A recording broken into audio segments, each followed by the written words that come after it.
محمد النبی الأمی وعلى آلہ وسلم تسلیما اللہم صلی علی محمد النبی الأمی وعلى آلہ وسلم تسلیما۔ اللہ تبارک و تعالی قرآن پاک میں فرماتے ہیں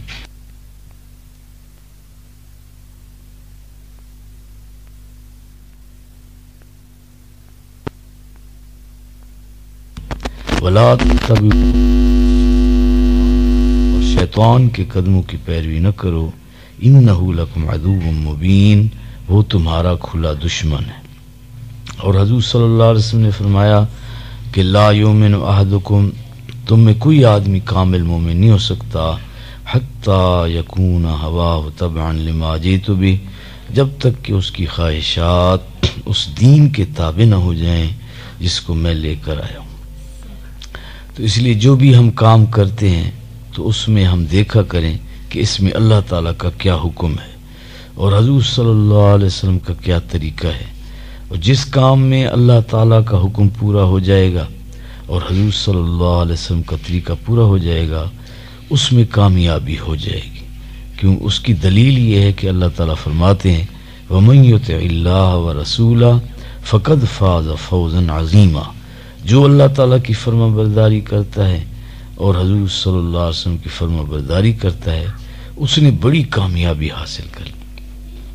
اگر ہم نے کسی کام میں اللہ تعالیٰ کے حکم کو چھوڑ دیا اور حضور صلی اللہ علیہ وسلم کے طریقے کو چھوڑ دیا اور رسم و رواج کو اختیار کر لیا تو پھر ہمارا نقصان ہوگا، خسارہ ہوگا، اور اس کی دلیل یہ آیت ہے کہ اللہ تعالیٰ فرماتے ہیں وَمَن يَبْتَغِ غَيْرَ الْإِسْلَامِ دِينًا فَلَن يُقْبَلَ مِنْهُ وَهُوَ فِي الْآخِرَةِ مِنَ الْخَاسِرِينَ، کہ جو آدمی دین اسلام کے علاوہ کچھ اور چاہتا ہے فَلَن يُقْبَلَ مِنْهُ، ہرگز اس سے قبول نہیں کیا جائے گا، وَهُوَ فِي الْآخِرَةِ مِنَ الْخَاسِرِينَ، اور وہ آخرت کے اندر خسارے والوں میں سے ہوگا۔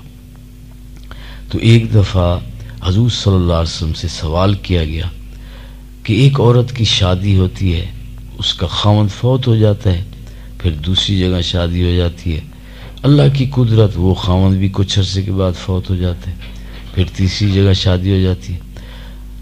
اب جس عورت نے کئی خاوندوں سے شادی کی اور وہ فوت ہو گئے، اب وہ عورت کس کو آخرت میں ملے گی؟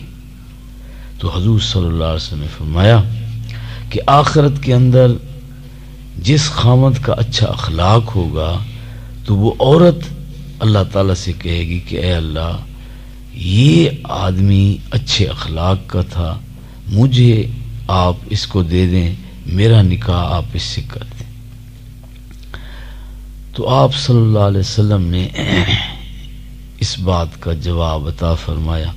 اسی طرح حضور اکرم صلی اللہ علیہ وسلم سے پوچھا گیا کہ سب سے زیادہ پسندیدہ عمل اللہ تعالیٰ کے ہاں کیا ہے؟ آپ نے فرمایا الصلاۃ لوقتہا، کہ نماز کو وقت پر ادا کرنا یہ اللہ تعالیٰ کے ہاں بڑا پسندیدہ عمل ہے۔ اس کے بعد پوچھا گیا تو آپ نے فرمایا بر الوالدین، کہ والدین کے ساتھ جو نیکی کرنا ہے یہ بھی اللہ تعالیٰ کے ہاں بڑا پسندیدہ عمل ہے۔ تو سارے بھائی ہم کوشش کریں کہ جو بھی ہم کام کرتے ہیں تو اللہ تعالیٰ کے حکم کے مطابق کریں اور حضور اکرم صلی اللہ علیہ وسلم کے طریقے کے مطابق کریں گے تو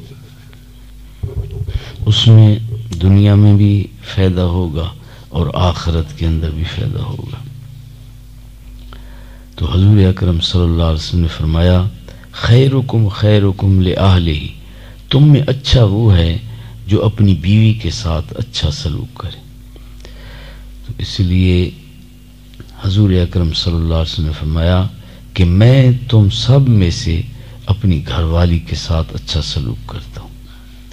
تو آپ صلی اللہ علیہ وسلم نے فرمایا کہ جب تم خود کھاتے ہو تو بیوی کو بھی کھلاؤ، جب تم پہنتے ہو تو بیوی کو بھی پہناؤ۔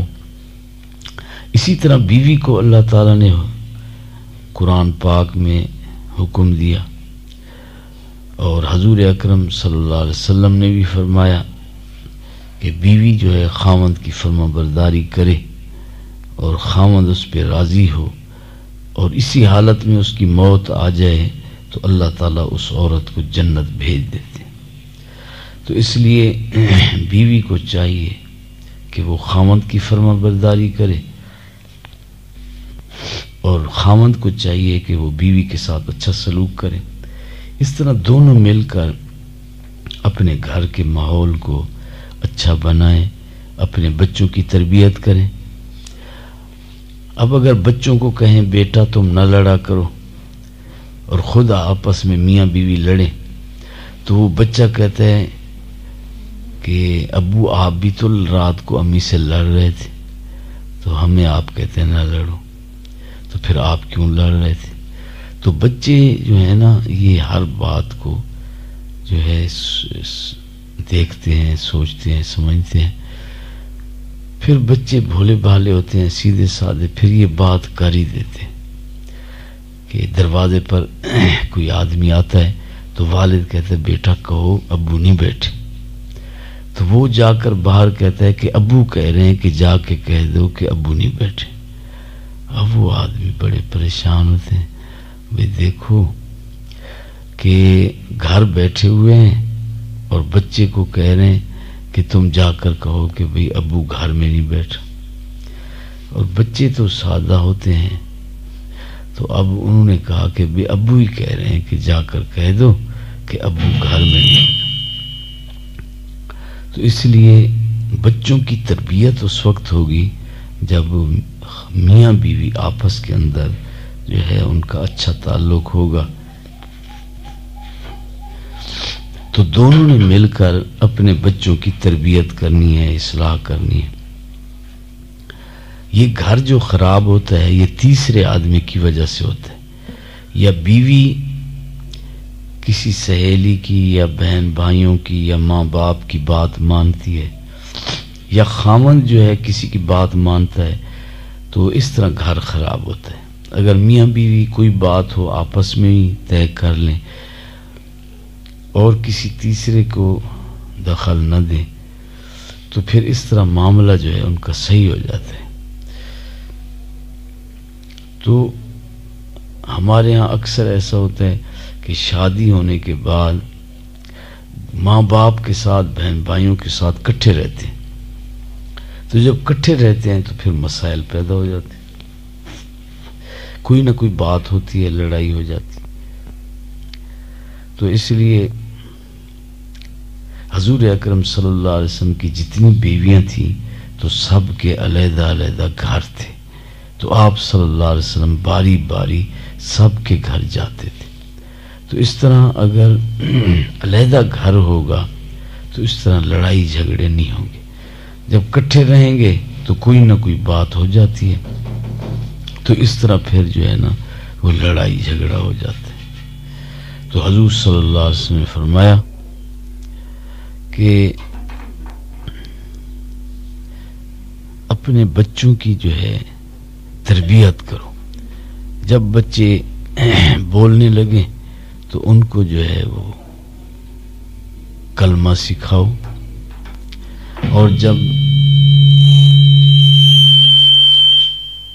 7 سال کے ہو جائیں تو ان کو نماز سکھاؤ، اور جب 10 سال کے ہو جائیں تو نماز نہ پڑھیں تو ان کی پٹائی کر کے ان کو نماز پڑھواؤ،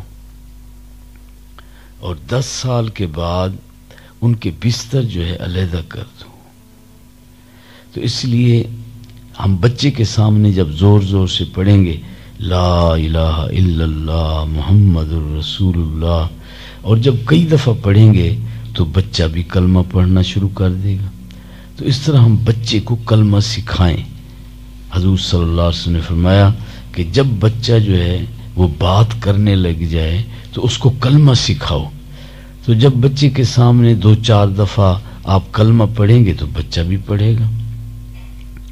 تو اس طرح حضور صلی اللہ علیہ وسلم نے یہ فرمایا ہے کہ جب بچہ بولنے لگے تو اس کو کلمہ سکھاؤ، اور جب بچہ 7 سال کا ہو جائے تو اس کو نماز سکھاؤ، نماز پڑھنے کے لیے کہو، اور جب 10 سال کا ہو جائے نماز نہ پڑھے تو اس کی پٹائی کر کے اس کو نماز پڑھواؤ، اور 10 سال کے بعد ان کے بستر علیحدہ کر دو، 2 لڑکے 2 لڑکیاں ایک رضائی میں، ایک کمبل میں، چادر میں کٹھے نہ سوئیں۔ حضور صلی اللہ علیہ وسلم ہمارے مہربان ہیں، آپ صلی اللہ علیہ وسلم یہ چاہتے ہیں کہ میری امت کے بچے گناہوں سے بچ جائیں، اس لیے آپ صلی اللہ علیہ وسلم نے فرمایا کہ یہ 10 سال کی عمر میں بچوں کے بستر علیحدہ کر دو۔ اب اللہ تعالیٰ نے ہمیں سمجھ دی ہے تو ہم خود سوچ سکتے ہیں، جب 2 لڑکے 10 سال کے ایک رضائی میں نہیں سو سکتے تو پھر 2 مرد کیسے سو سکتے ہیں؟ جب 2 لڑکیاں 10 سال کی کٹھی نہیں سو سکتی ایک رضائی کمبل میں تو پھر 2 عورتیں کیسے سو سکتی؟ تو اس طرح حضور اکرم صلی اللہ علیہ وسلم نے فرمایا بہترین عطیہ جو ماں باپ بچوں کو دیتے ہیں وہ تعلیم ہے، تو ادب سکھانا چاہیے، بچوں کو تعلیم دینی چاہیے۔ حضور اکرم صلی اللہ علیہ وسلم خود بچوں کو سمجھایا کرتے تھے۔ ایک دن جو ہے میں تعلیم ہو رہی تھی مسجد میں کہ ایک صحابی نے میدان جنگ میں شادی کی، تو بیوی نے کہا بعد میں رخصتی ہو جائے، تو اس نے کہا مجھے تو یہ یقین ہے کہ میں تو اسی جنگ میں شہید ہو جاؤں گا، تو اس لیے پھر رخصتی ہو گئی۔ صبح کو ولیمے کا انتظام ہو رہا تھا کہ رومی فوجوں نے حملہ کر دیا، تو وہ صحابی جو ہے لڑتے ہوئے شہید ہو گئے۔ تو وہ جو دلہن تھی اس نے جو خیمے کا کھونٹا تھا نا لکڑی وہ نکال لی اور 7 کافروں کو مار دیا۔ تو شیخ الحدیث مولانا زکریا رحمۃ اللہ علیہ تشریح میں لکھتے ہیں کہ بھئی اس زمانے کی کیسی مسلمان عورتیں تھیں کہ بھئی لڑائی میدان جنگ اور شادی ہو رہی ہے اور خامن شہید ہو گیا ہے، اور رونے اور غم کرنے کی بجائے وہ خیمے کا کھونٹا نکال کے اور عورت ہو کر 7 مردوں کو مار رہی ہے۔ تو پھر اس طرح انہوں نے مسلمانوں نے بہادریاں کی، عورتوں نے، بچوں نے، مردوں نے، اور اس طرح دین کی اللہ تعالیٰ نے حفاظت کی، اور اس طرح دین کو اللہ تعالیٰ نے عروج دیا، پھیلایا۔ اب جب تک اسی طرح نہیں کیا جائے گا یہ دین اس طرح اس کی حفاظت نہیں ہوگی۔ اب دن بدن ہمارے دین کو جو ہے کمزور کیا جا رہا ہے اور بے دینی کو فروغ دیا جا رہا ہے۔ عجیب آپ سنتے رہتے ہیں، آپ ماشاءاللہ اخبار وغیرہ یہ چیزیں آپ کو پتہ ہے کہ کیا ہو رہا ہے۔ تو یہ اس طرح دین آہستہ آہستہ یہ کوشش کریں گے بھی ختم کریں گے۔ تو ہم جیسے کہتے ہیں ہماری زمین ہے، ہمارا مکان ہے، ہماری دکان ہے، ہم اس کی حفاظت کریں گے، تو یہ دین بھی ہمارا ہے، تو اس کی بھی ہم نے حفاظت کرنی ہے۔ مسلمان ہمارے بھائی ہیں، حضور صلی اللہ علیہ وسلم کے امتی ہیں، ان کا بھی ہم نے سوچنا ہے، ان کے لیے دعا کرنی ہے، ان کے لیے ہم نے تعاون کرنا ہے۔ تو سارے بھائی جو ہے اور جتنی ہماری مائیں بہنیں سارے یہ فیصلہ کریں کہ انشاءاللہ ساری دنیا کے کافر کہتے ہیں کہ ہم نے اسلام کو مٹانا ہے، تو ہم پھر کوشش کریں گے کہ ساری دنیا میں اسلام کو پھیلانا ہے انشاءاللہ۔ تو ہمارے اندر ایک جذبہ ہونا چاہیے، ہم اللہ تعالیٰ سے دعا بھی کریں اور ہمت بھی کریں کہ بھئی مایوس نہ ہو، موت سے نہ ڈریں۔ یہ ایک بیماری ہوتی ہے، جیسے بخار ہوتا ہے، نزلہ ہوتا ہے، ایسے ایک موت سے ڈرنا یہ بھی ایک بیماری ہوتی ہے۔ بھئی آپ بتاؤ کہ جب مرنا ہی ہے اور ڈریں تب بھی مرنا ہے، نہ ڈریں تب بھی مرنا ہے، تو ڈرنے کا کیا فائدہ؟ تو یا تو یہ بتاؤ کہ ڈرنے سے کوئی بچ گیا ہو، نہ مرا ہو، چلو بھئی ہم ڈریں تاکہ بچ جائیں۔ تو جب ہم نے مرنا ہے، ایک دن مقرر ہے، اور جو رات قبر میں آنی ہے وہ رات باہر نہیں آنی، تو اس لیے پھر کیا ڈرنا ہے؟ بھئی جب اللہ تعالیٰ نے جتنا دن اللہ نے زندہ رکھنا ہے تو کوئی مار ہی نہیں سکتا، اور اگر اللہ تعالیٰ مارے تو کوئی بچا ہی نہیں سکتا، اگر اللہ عزت دے تو کوئی ذلیل ہی نہیں کر سکتا، اور اگر اللہ ذلیل کرے تو پھر کوئی عزت ہی نہیں دے سکتا۔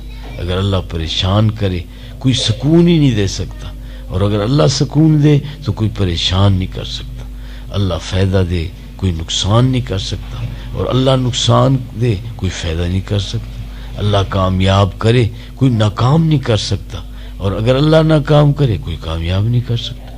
اور جو بندہ توحید کا قائل ہوگا وہ پریشان نہیں ہوگا، کہے گا حسبی اللہ، مجھے تو کافی ہے اللہ، اللہ میرے ساتھ ہے۔ اور جس کے اندر توحید نہیں ہوگی تو وہ بیچارہ پریشان ہوگا۔ تو اس لیے ہم سب جو ہے ہم اپنی توحید کو کامل کریں، وہ نفع نقصان، عزت ذلت، صحت بیماری، خوشی غمی، کامیابی ناکامی سب اللہ کے ہاتھ میں۔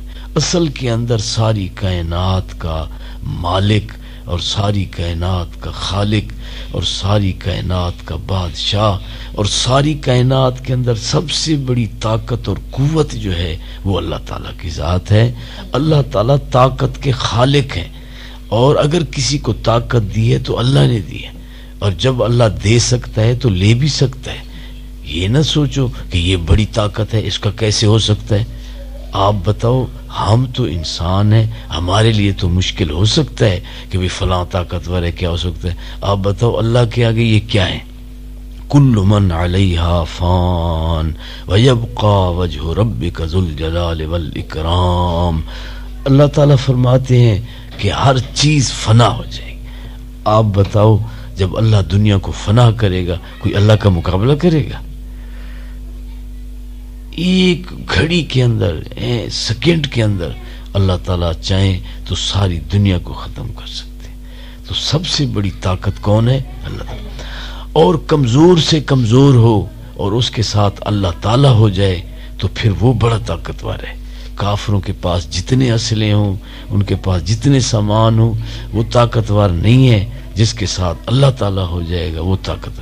اور اس کی دلیل کیا ہے؟ حدیث میں دعا ہے، حضور صلی اللہ علیہ وسلم نے فرمایا یہ دعا مانگو، اللہم انی ضعیف فقو فی رضاک ضعفی، اے اللہ میں کمزور ہوں، اپنی رضا سے مجھے طاقتور کر دے۔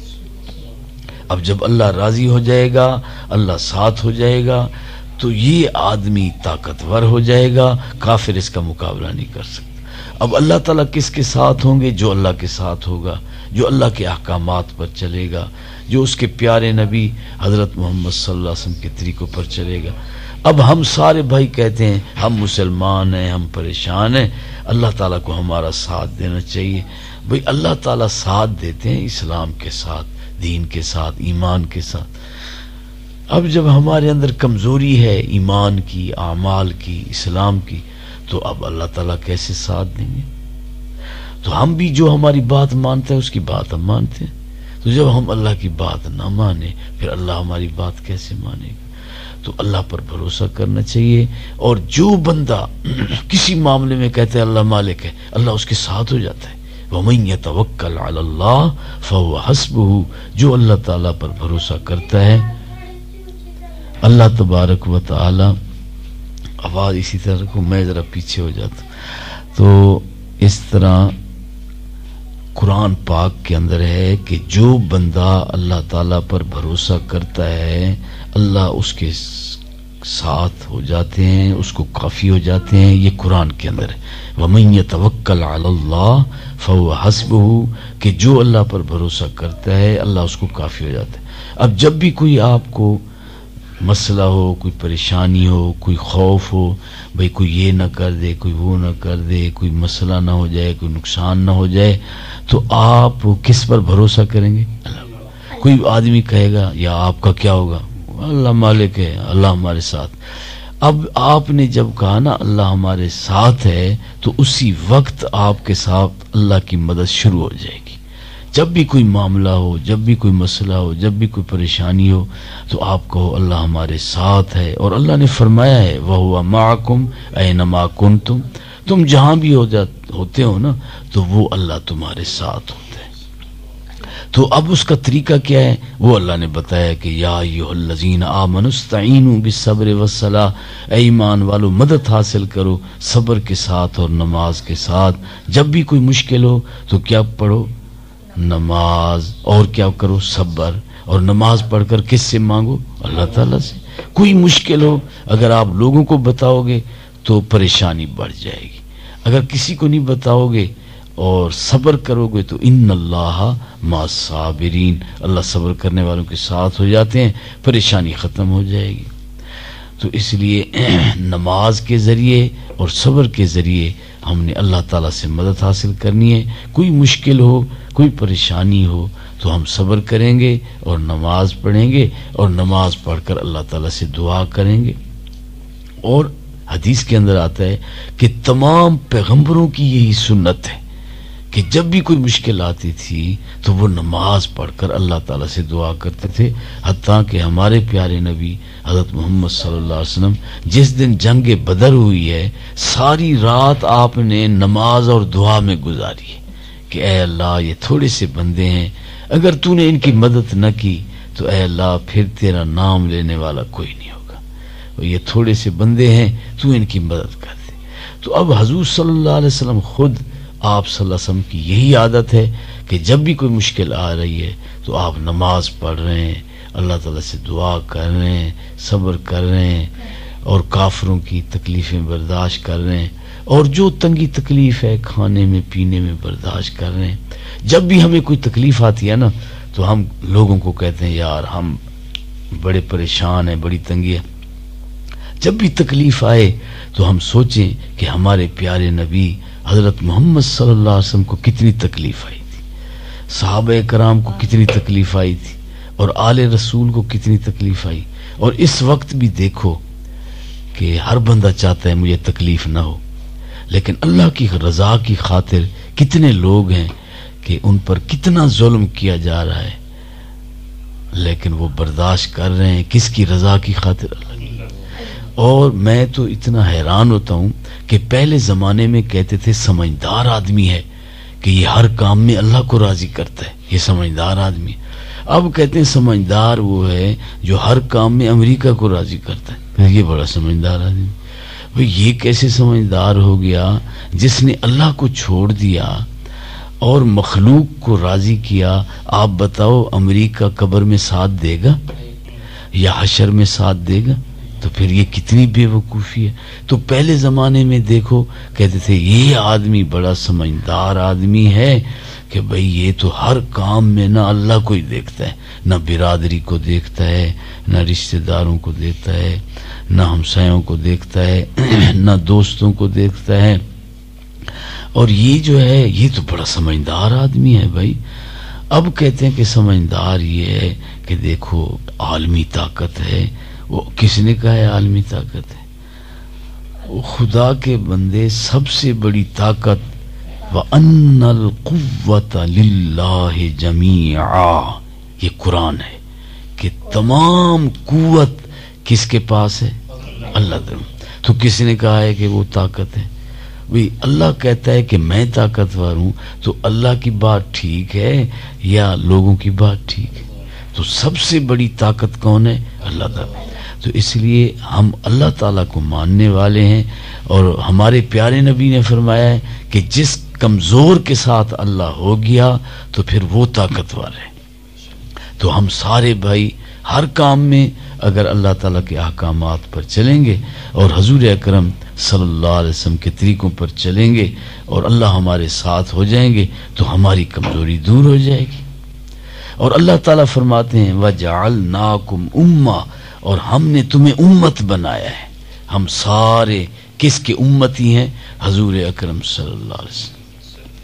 اور اللہ تعالیٰ نے قرآن میں فرمایا ہے وَسَمَّاكُمُ الْمُسْلِمِينَ، اور تمہارا نام مسلمان ہے. ہمارا نام مسلمان رکھا ہے، تو ہم مسلمان ہیں. یہ کیا نام ہم نے رکھے ہوئے، یہ کیا جماعتیں ہم نے بنائی ہوئی ہیں؟ جب اللہ تعالیٰ فرما رہا ہے کہ وَاعْتَصِمُوا بِحَبْلِ اللَّهِ جَمِيعًا وَلَا تَفَرَّقُوا، کہ سارے اللہ کی رسی کو مضبوط پکڑو، تفرقے میں نہ پڑو. یہ دشمن کی ایک چال ہوتی ہے کہ اپنے دشمن کو ٹکڑے کرنا. تم پاکستانی ہو، تم مصری ہو، تم ایرانی ہو، تم سعودی ہو، اس طرح ٹکڑے ہو گئے. آج سے کئی سو سال پہلے سب مسلمان ایک تھے، ان کا ایک خلیفہ تھا،